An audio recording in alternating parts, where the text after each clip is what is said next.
Well, first off, why don't you introduce yourselves? Tell us where you're from and how long you've been riding mountain bikes. All right. Well, uh, I'm Vince Schino from Bordentown, New Jersey, and I started with mountain bikes maybe 12 years ago. Some friends like to do it. I actually was kind of getting back into the cycling scene from many, many years prior, and just found it interesting to, uh, to, to do it. And, um, so that's how the mountain biking thing came into being a little bit, because we started this whole father-son thing by doing triathlons. And so, and again, that started, quite late in life for me. Yeah. And he was like, come on, Dad, give this a try. And so we went from the triathlon to me seeing that, hey, there's some crazy race, Nick, that they say is a race across the sky. And have you heard of it? And he goes, yeah, yeah, yeah. I said, I saw it on TV. I said, Lance was doing it. And at the time, it was road cycling and it was a big thing. I followed road cycling with Lance and such. And so next thing you know, we're signed up for Leadville. And so that kind of got us into the. And that was our first that was our first bike race. That was my first bike race, yeah. We threw ourselves right into the fire. Yeah. So anyway, that's kind of how I got started with the mountain biking. And, I enjoy it because it's certainly, say, more, interactive body wise than just road biking where, it's say the pedaling and whatever, and the mountain biking, that's the, your whole body. Yeah. So. Yeah. Yeah. Well, I got into like endurance sport, like my dad had said, in 2010 when I graduated high school, and we did like a fundraiser. I went to a little private school and there was a bike event that they were going to do, like you could do up to 100 miles. And we decided, of course, I like to work out, but I wasn't really involved in like cardio much or anything besides just playing sports and basketball and soccer. And so we did the 100, and my athletic director was like, oh, you're pretty good on the bike. And he was a stud runner. And he was like, we should do it. Like you would be good at triathlon, because he knew that I could run decent. I just didn't do it competitively. And I did the first one with him. He was a younger guy, my athletic director. And then I said, oh, I know I could do much better than this. And my parents came to watch me do the second one.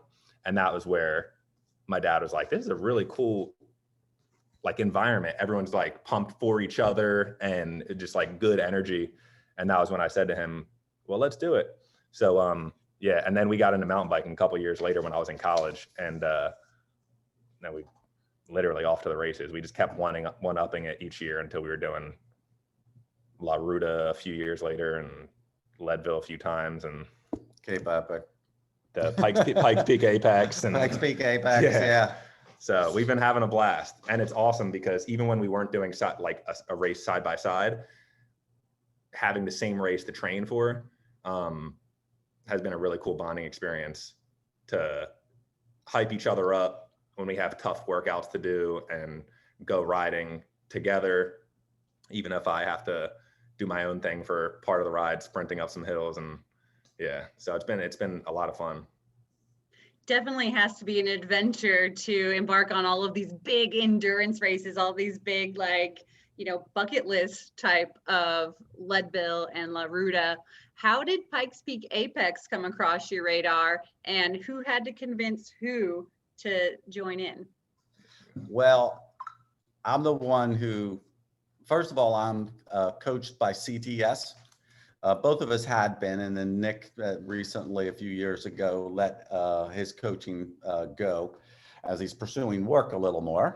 And so they had it advertised because they were doing some support and everything. And I've done a lot of their camps and a lot of their different, not events, but what they support for and everything. So that's how I found it. And, last year, there really wasn't, your event was probably one of the only ones that allowed you to show up, in person or whatever. And I mean, because just as a side note, I was supposed to go do Paris-Roubaix in the spring, canceled. Signed up for Steamboat, had to pass into it, canceled. And then I'm like, I got to do something. I got to have a goal race. That's what we call them. What's our goal race? And so Pikes Peak came up. Chris had said something to me about it. And I'm like, all right, sounds like that's it. I'm in. And so I just, called him up and said, hey, I got this thing. Look it up. Look it up. The next day I was like, yeah, let's do it. Multi-day race. I mean, sounds like fun. So here we go. So, and it was a great event. Yeah. Enjoyable. Now, so did the two of you train together? Did you utilize CTS training plans? How did you approach that 4-day mountain bike event? Right. Well, for myself, yes, as I say, still coached. And so I just told the coach this was my event. We had been doing things right through the year, planning on at least something would happen. So I was kind of kept in shape for things. And then when this hit a few months before, then she knew exactly what I was after and then just worked on it that way. So that's how, for myself. But as for Nick, and the other thing, just to let you know, in the past on some of these big things, needless to say, there's a big age difference here and he's much stronger. And it's much more fun for him to ride it at his pace where I could never keep up. So we were supposed to be doing something together. I had like, come on, do this with me, and it actually was the Swiss Epic. And I got hurt. I hurt my ankle, couldn't compete. We still went and he did it. But so I still said to him, you owe me a race to ride with. And so then we were going to ride with it. So I don't think his training had to be certainly as intense as if he had another young person to do it with. But with that said, I tried to do is I tried to work on like obviously some big endurance miles, and we did a lot of that together because I knew it was going to be some long days on the bike. And I knew that from looking at like the profile that it was going to be some like long climbs, just like beat you up for a long time. And then you were going to go on to some of the more technical stuff. So I tried to just focus on getting my like aerobic base back because I hadn't been training as much. I always like to stay in shape, but I definitely wasn't like super fit before we decided to do it. So I tried to just get ready to handle ourselves and do nice and steady up those climbs. And then have fun on the single track and the cool technical stuff that we were able to experience in the race. So. Yeah. So Nick, it sounds like you probably rode your own pace, and Vince, you rode your own pace, and then you had a chance to maybe, at the end where everyone gets together and you kind of decompress and you talk about what went well and where things went terribly wrong. Yeah. Nick, what's your favorite story of your dad's race? And Vince, what's your favorite story from Nick's race?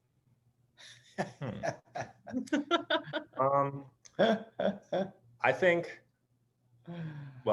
this isn't embarrassing, but I think honestly, a cool story was the one day, I forget what stage it was. If it was stage 2, it was extra hot and we went up a big climb. Oh, it was when we went around the reservoir. And that was my toughest day. The heat kind of got to me. I don't know if I just got behind with hydration, but I was beat up. And usually I'm the one kind of encouraging him and like, all right, like follow the pace. I think that was good. That was kind of my favorite part. I was suffering a lot and he was the one kind of like, all right, pushing, catch up. He gave me some of his water. I ran out of water, even though I was using a Camelback because I just misjudged how long it would take to get around the reservoir. So that was cool that he was able to kind of keep me like positive and things because I was getting really hot and could tell I was getting dehydrated as we were making our way around the reservoir. So it was good to have that encouragement, Yeah. Well, that's kind of I don't know, on my side, a difficult question to think because like I said, for us to ride that race together, he had to ride my pace. And so I'm pushing always trying to stay with him. So I get extra pushed by myself, just trying to stay with him. And I just always think he does a great job on his own. It was the last day and I was just kind of dragging. And that was where it was the loop type of course. And I knew that, like I said, I was just holding him back. And we were getting there. And I started thinking about the pros, what I felt like at that point, because like I said, the 3 days had kind of beat me up. And I said, you know what? Get going. You just go. I'll do my thing. And then it turned out he did super. I mean, he took off and he had a great time, and he's a better bike handler. He, doesn't get sketched out about a steep, fast downhill. And the other thing that was in the back of my mind was that, well, this is a loop, and about the time I get to the top, the pros are going to be on their second one, and I don't want to be in their way either. So I just kind of let everybody go when I finally got to the top with things. But, it had been a good thing. But like I said, for him, and there was one day it's not the most favorite part of the race, but kind of a funny story, is maybe day 2 or something. 3, we're out at that park, and where we went 2 days in a row. And we get there early. He goes to look for his shoes and he doesn't, because I don't have my shoes. Oh. He goes, I don't have my shoes. I don't have my shoes. I'm like, and sometimes the boy's known for forgetting things. And so I'm like, Nick, what the heck are you doing? And so the guy from CTS, they jump in the truck, they race back. There's no shoes there. I picked up his shoes and put them in my bag. Yeah, that was probably the funniest part of the, it was kind of like, part of the week. I'm the one saying to him, like, what the hell did you do? And I took his shoes, they come back, and I'm like, oh my God, I'm sorry.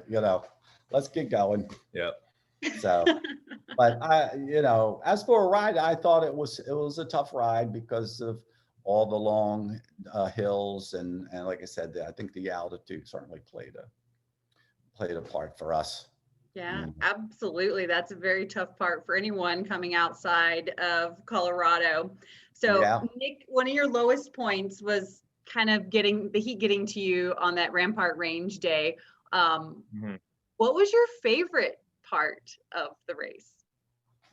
My favorite part was that final day, descending, forget what it was called, Captain Jack. Oh yeah, that was kind of one. We were going up, I think it was called High Drive, and then midway through was when we kind of separated, and he said, just go, because like we didn't want to get caught in front of those pros that are going to be blasting down Captain Jack and those trails. So I tried to go really hard up that climb, because I was worried about getting caught up in front of them too. But I just felt really good on that downhill. You know how sometimes you feel confident on the bike, and it was wide open. There was like no one really around, and I just had a really fun time. I was smiling ear to ear on that descent. So that was my most favorite part of the week.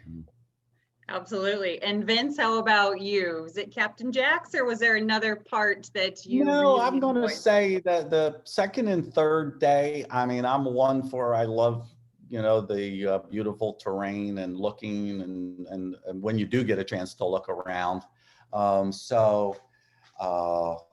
second day is when we went to the reservoir, and that was, it was a good climb, but then the trail around the reservoir was just, really cool, and it's just, it was enjoyable to, back and forth and in and out and all of that. So, and even the second or the third day, I loved the climb, and you would go through the tunnels that were from the old train.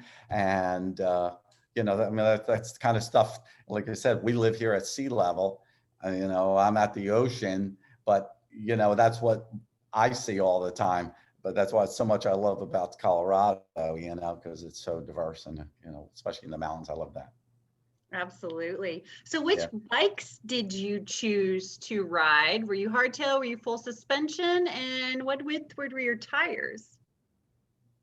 Well, both of us have the same bike. It's Scott. Spark 900. Yeah, Spark 900. We've had them a few years. We've used them in the other bigger races. So full suspension. It's a nice light bike for full suspension. And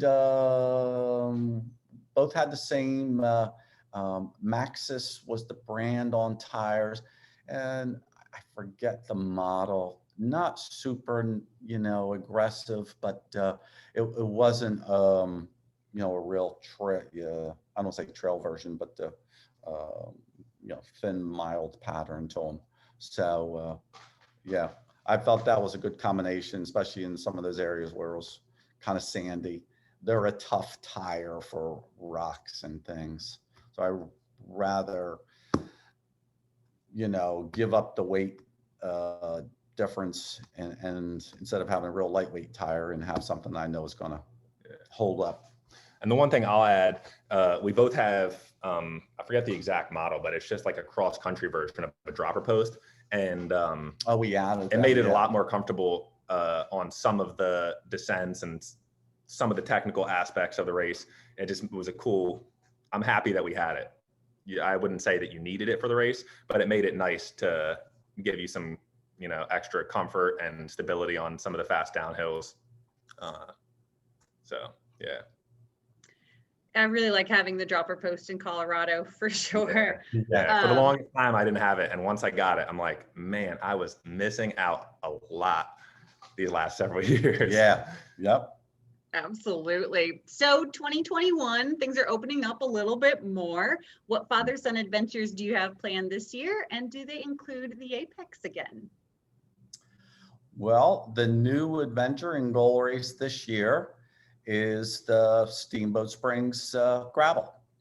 So last few years, I've been enjoying and doing the different gravel riding, and around here it's opening up more, finding, and Pennsylvania certainly has a lot of gravel roads. So we were lucky enough to get an entry into that, both of us. And so that's the goal race, and we're both going to, that's another one that we will ride side by side in. Yeah. Yeah. So this year, unfortunately, no, because of scheduling and things, we're not going to be doing both. Won't be doing the Apex this year. So we'll have to see as next year comes along how, mountain bike adventure, because we haven't like this year, haven't really looked for any new mountain bike things with it.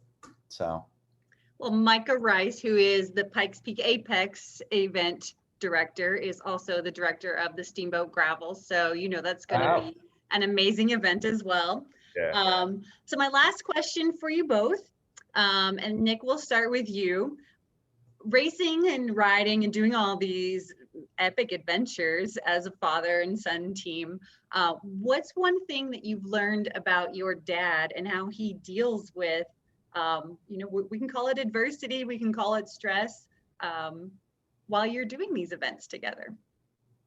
I think something that I look up to and I try to be the same way is he's just super resilient, and he knows, and he'll say it, he's going to be in these big events, he's going to be towards the back of the pack, but you can guarantee he is going to slug it out all day and get it done.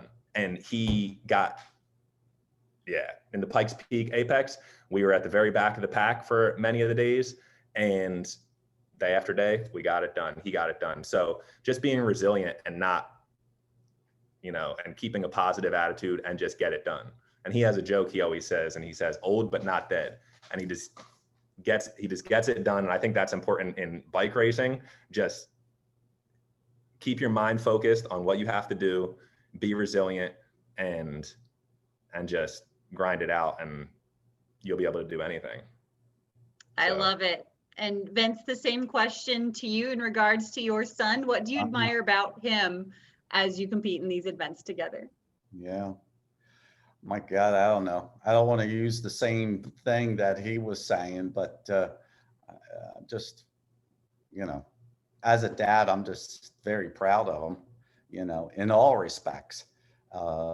Especially in these sporting events, for like around here, any of my friends or anybody that knows of us cycling, is like, oh my God, he's a strong one. Look out, if we do a little ride together, he's going to be pushing the pace. Here he goes, but so it's kind of the same thing.